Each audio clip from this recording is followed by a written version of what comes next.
Keempat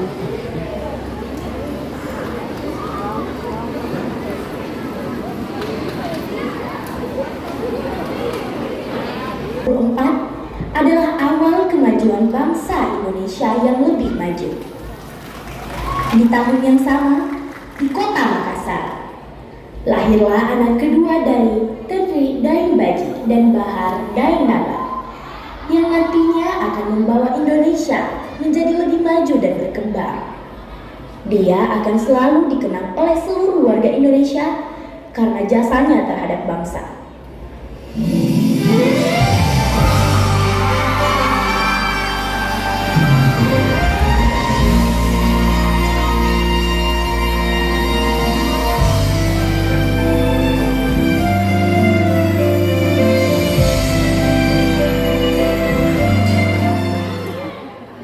Cerita ini dimulai saat di sekolah.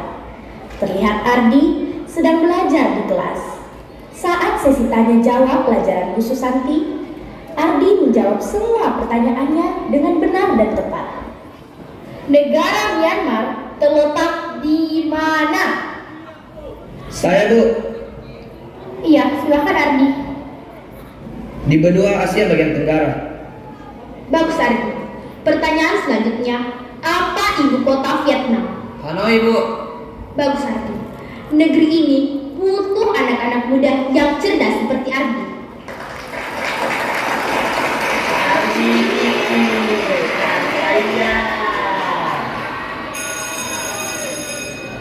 Baik, kita sudahi saja pembelajaran kita hari ini. Assalamualaikum warahmatullahi wabarakatuh. Waalaikumsalam warahmatullahi wabarakatuh. Terima kasih, Bu. Ardi pun pulang ke rumah.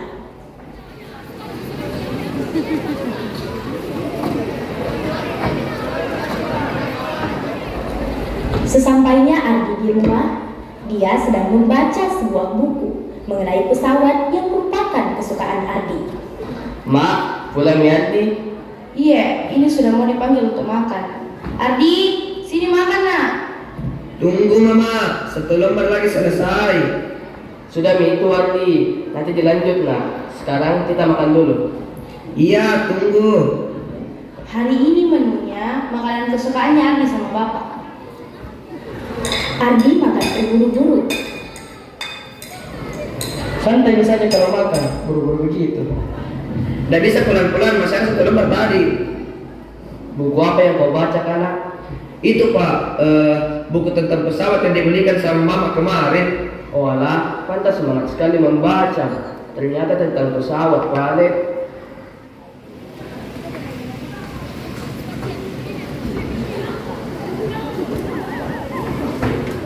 Saat sudah selesai makan, bapak mengajak Ardi membaca Al-Quran, kemudian sholat. Ardi, kenapa nak? Sepertinya kita butuh bahan yang lebih ringan dari ini deh, Pak, supaya pesawatnya bisa terbang. Kayak burung yang bisa terbang bebas karena burungnya ringan, toh. Sholat berjamaah mati dulu nak. Sebentar bapak bantuan dipecahkan masalahnya. Kak Ardan, mau kau juga coba ngaji? وَلَكَذَلِكَ اللَّهُ يَفْعَلُ مَا يَشَاءُ إِذَا قَضَىٰ أَمْرًا فَإِنَّمَا يَقُولُ لَهُ كُن فَيَكُونُ.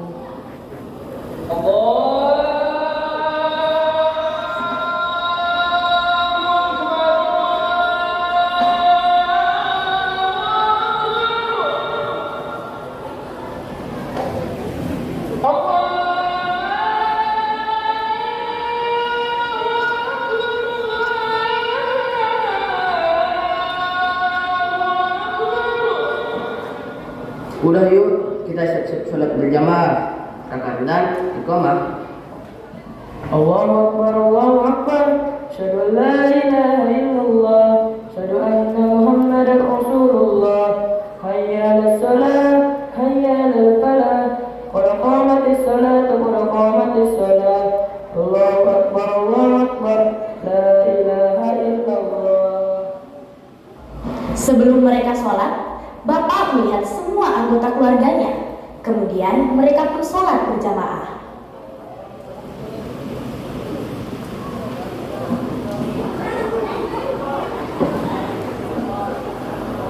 Namun, Saat sementara sholat, ada yang aneh. Subhanallah. Subhanallah. Ardi menyadari bapak tidak bergerak, kemudian menggoyangkan bapak, dan bapak pun terjatuh. Allahu Akbar. Pak, mama, bapak. Assalamualaikum warahmatullah. Assalamualaikum warahmatullah.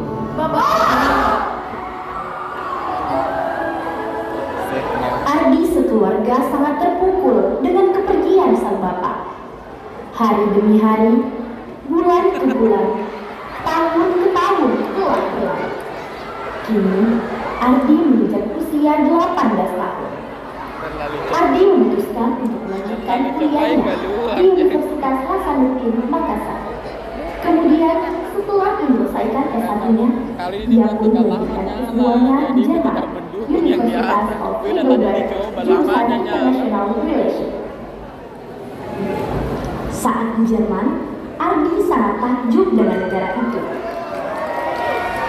Bagusnya ini negara, bersih sekali, baru bagus ke pemandangannya. Saat berkeliling, ada segerombolan orang yang tak sengaja melihat Ardi. Ardi, Loh, Mas Kalinga? bukannya kau kuliah di Makassar? Saya sengaja lanjut S2 aku di sini untuk susul Ki. Sembarang tong kau bilang.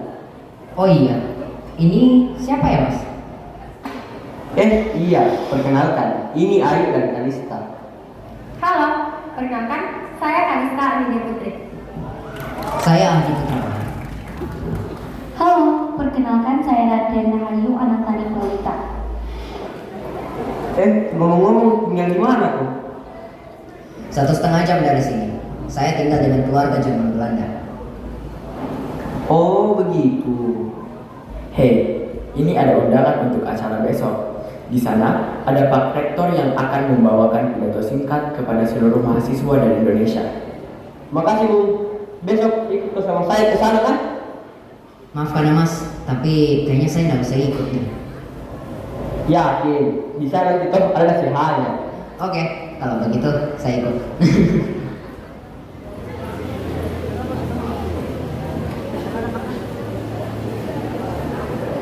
Keesokan harinya, Ardi dan teman-temannya pun pergi ke tempat yang sedari kemarin ingin mereka datangi untuk mendengarkan pidato singkat dari seorang rektor.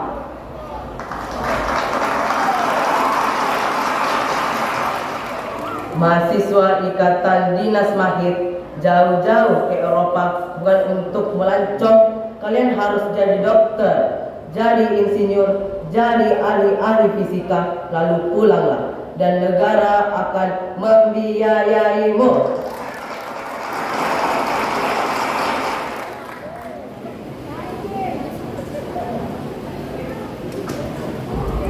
Setelah selesai mengikuti pidato singkat rektor, Ardi dan teman-temannya berjalan mengitari kampus. Saat berjalan, Ardi menyadari bahwa sekarang sudah waktunya untuk sholat. Oh iya Mas, di mana masjid di sini? Jalan 100 meter dari sini, nanti ketemu perempatan, terus belok kanan.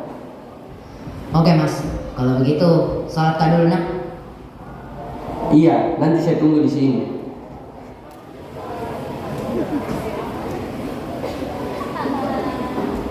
Ardi berjalan sekitar 100 meter sampai menemukan masjid. Kemudian dia sholat.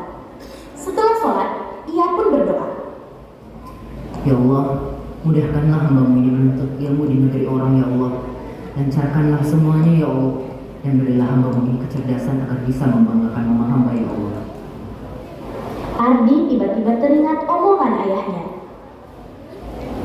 Ardi, ingatlah, sesibuk apapun Ardi, jangan pernah lupa untuk sholatlah, karena Allah selalu memberikan kemudahan pada hambanya yang bersungguh-sungguh. Iya, Bapak.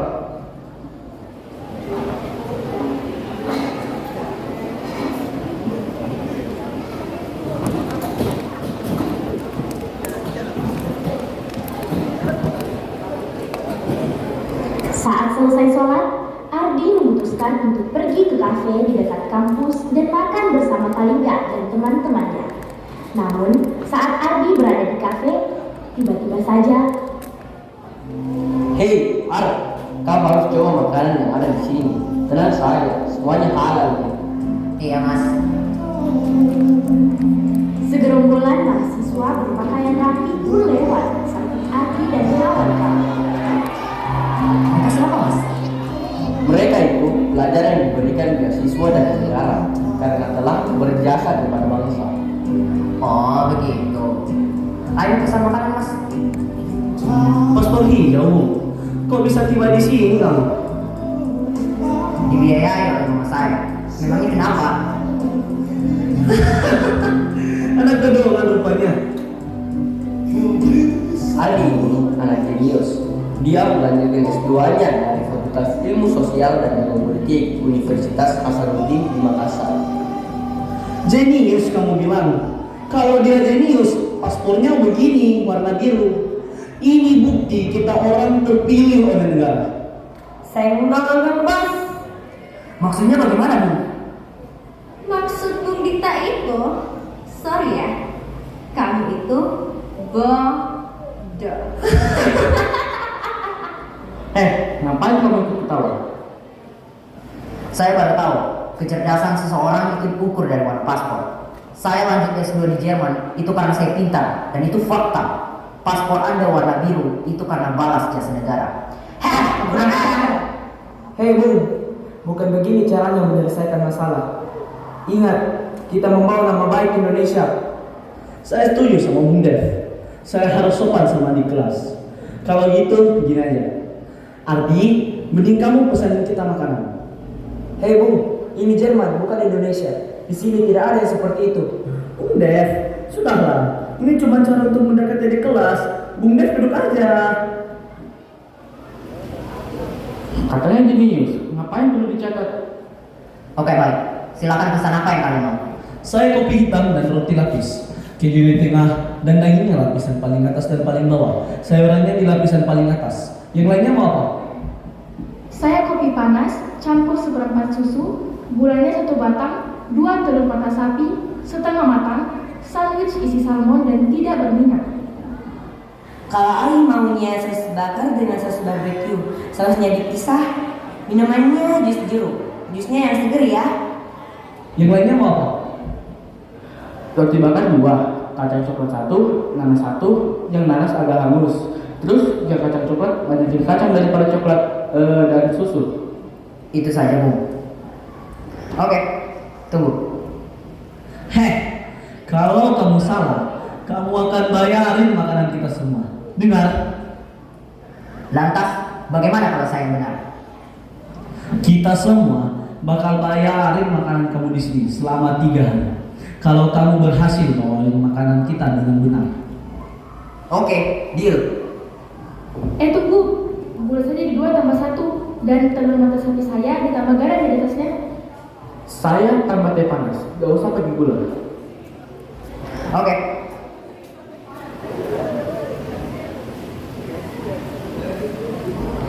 Menit kemudian,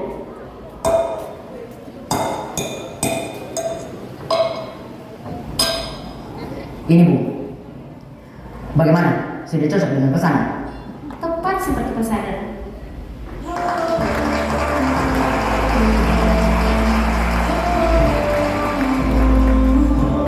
Kayaknya perut kamu bakal gemuk. Oh iya, perkenalkan, saya Delvin Satya Cakra. Saya Andi Putra Bahar. Setelah selesai dengan kesibukannya memesankan makanan, Ardi kembali berbincang dengan teman-temannya dan juga teman barunya, Delvin di Satya Cakra. Setelah selesai, mereka pun pulang ke rumah masing-masing.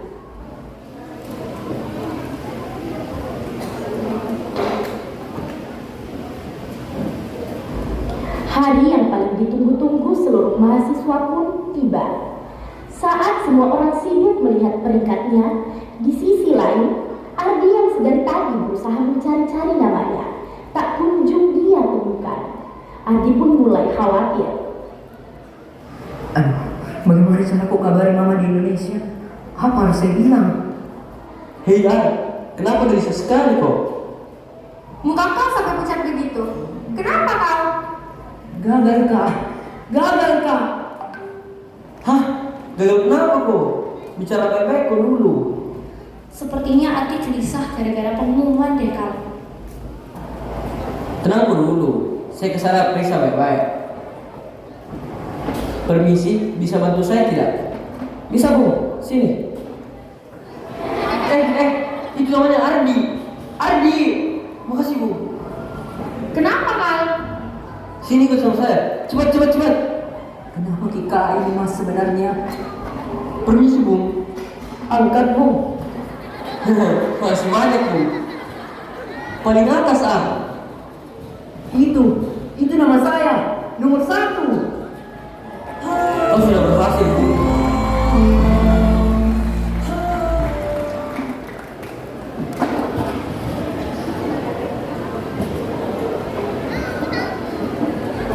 Setelah mereka melihat peringkatnya masing-masing, para mahasiswa memutuskan untuk berpesta dalam rangka merayakan keberhasilannya.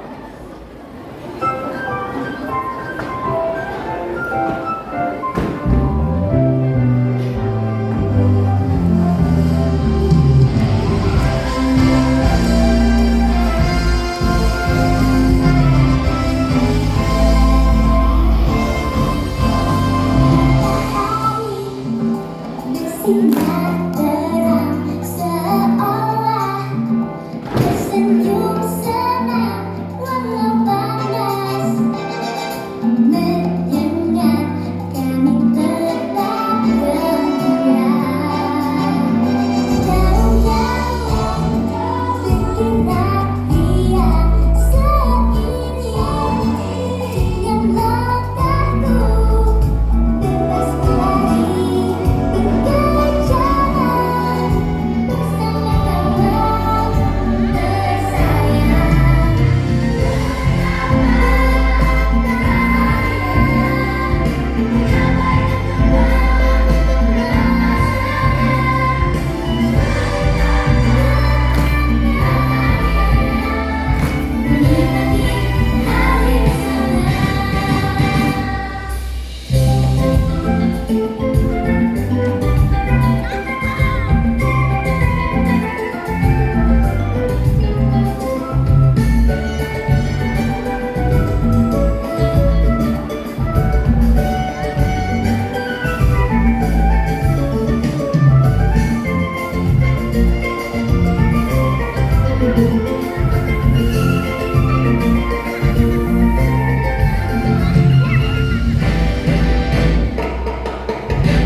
Sini dan sama kita lagi.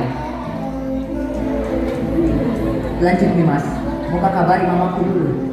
Harus kak kabari mama ini kalau berhasil aja.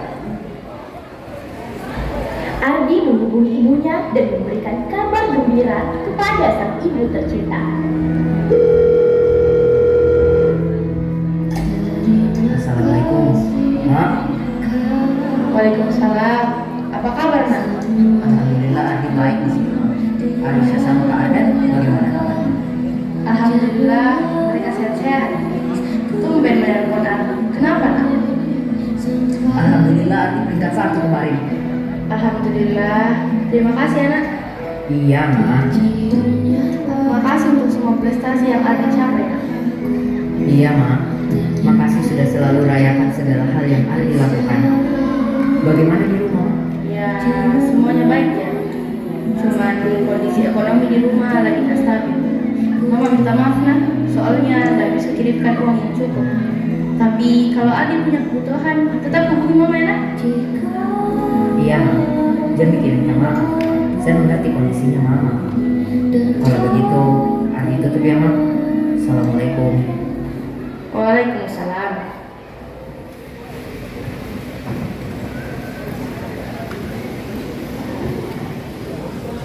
Adi dan teman-temannya sedang berbincang-bincang di halaman kampus mereka. Lucu kau lah. Bisa gue juga ternyata melucu nih. Wah, itu masalah kamu yang terlalu rendah, Mas. Oh iya, sepertinya saya ingin membuat perubahan yang baru untuk kita semua. Perubahan apa pula yang kau bicarakan? Ya, saya ingin mengajak seluruh pelajar Indonesia yang sedang berada di Jerman untuk membuat suatu program baru. Di sini tuh nggak gampang. Iya, saya tahu. Tapi kan tidak ada salahnya untuk mencoba. Tiba-tiba, Dita dan kawan-kawannya datang menghampiri Adi yang sedang berdiskusi dengan teman-temannya. Kamu bilang apa, Bung? Saya bilang kalau saya ingin membuat perubahan. Perubahan kamu bilang? Sudahlah, Bung. Tidak usah bayar tingkah kamu. Saya hanya ingin agar seluruh pelajar Indonesia yang ada di sini untuk pulang dengan bangga. Seorang anak gedongan ingin membuat perubahan, jangan mimpi. Tahu salah mamanya cakap. Diam sudah kau. Lihat kan, dengan cara apapun, kamu tidak akan pernah bisa menyatukan semua pelajar yang ada di sini. Sorry Bung, tolong perkataan Anda dijaga.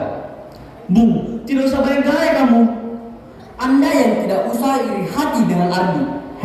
Kalau Anda ingin membuat keributan, mari kita selesaikan dengan ini. Langsung di kepala aja. Bung, saya tidak pernah mengganggu Anda. Dan saya juga minta agar Anda tidak mengganggu urusan saya. Kamu ini dikasih hati, minta jantung rupanya. Pegang anak ini.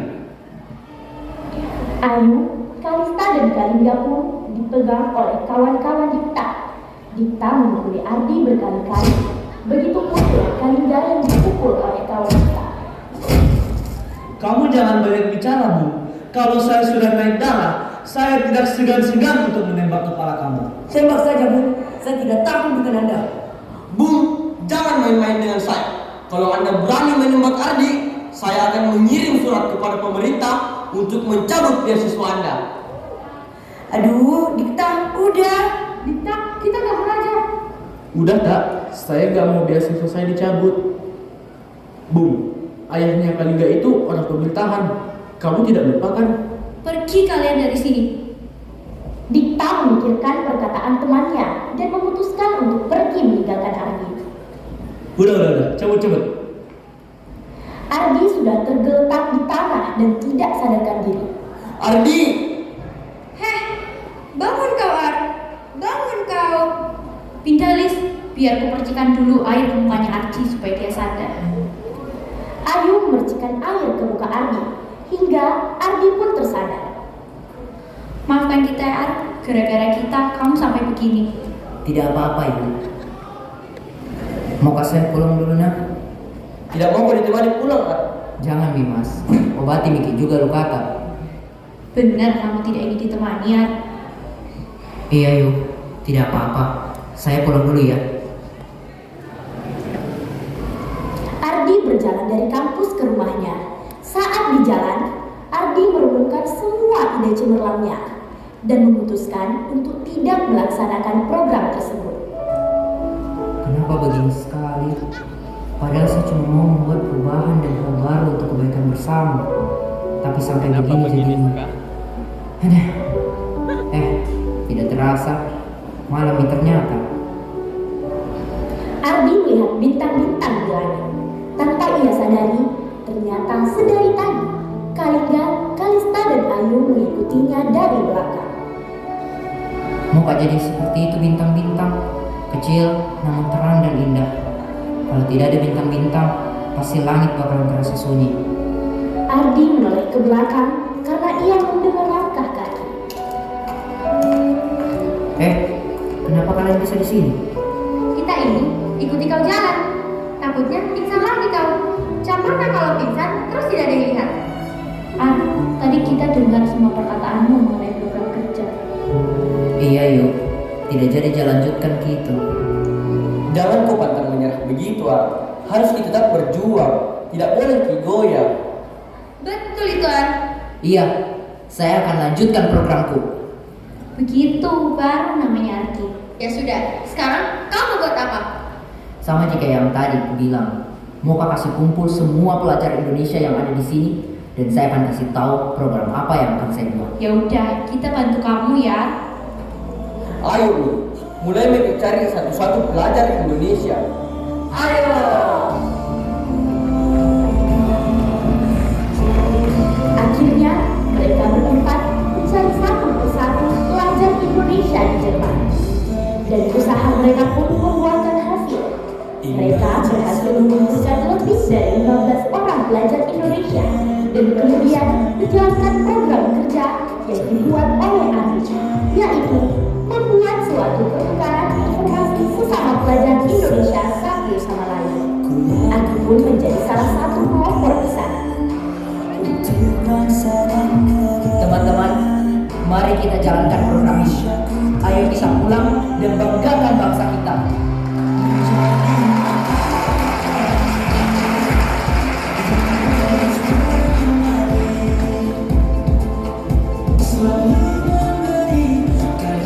Setelah semua yang dilakukannya, Ardi akhirnya menjadi orang sukses dan membawa Indonesia lebih maju. Dia membuat sebuah pesawat untuk bangsa Indonesia. Ia pun kembali ke Indonesia dan melanjutkan tesis yang sudah dia pelajari selama di Jerman.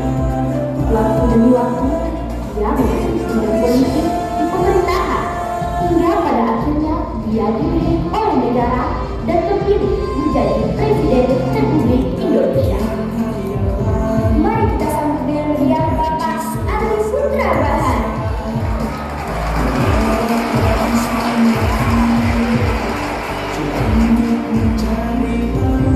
Selamat malam teman-teman semuanya. Perkenalkan, saya Ardi Putra Bahan. Saya berdiri di sini dengan penuh bangga kepada anak-anak bangsa yang akan membawa Indonesia lebih maju dan berkembang ke depannya. Jangan pernah berhenti berusaha, karena percayalah, usaha tidak akan mengkhianati hasil. Saya Ardi Putra Bahan, pamit undur diri dan hadapi.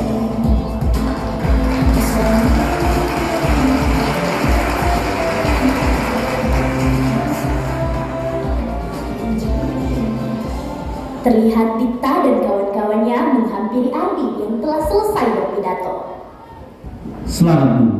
Terima kasih Bu Dita. Maafkan saya selama ini Ardi. Sudahlah Bu, itu semua sudah lewat. Saya juga tidak pernah menyimpan dendam kepada Anda. Tetap saja Bung, saya merasa bersalah kepada Anda. Sudah Bu, sekarang Anda ikut bersama saya saja membangun Indonesia menjadi lebih baik. Anda serius? Iya, dia serius, Bung. Ayo ikut kita saja. Akhirnya, mimpi Ardi dapat terwujud berkat kerja keras dan kegigihannya. Dari kisah Ardi kita tahu, semua memerlukan perjuangan dan usaha yang lebih untuk menggapai sebuah mimpi, meski harus jatuh dan bangkit kembali. Berusahalah semaksimal mungkin untuk meraih mimpi. Perlu keberanian untuk mencoba, cause we never know if we never try. Jadilah pemimpin yang baik dan berguna bagi bangsa dan negara kita, Indonesia tercinta. Kisah yang bertajuk Ardi's Dream for Indonesia pun berakhir. Kisah ini dibuat demi mengenang jasa salah satu pahlawan Republik Indonesia, yaitu almarhum Baharudin Yusuf Habibie.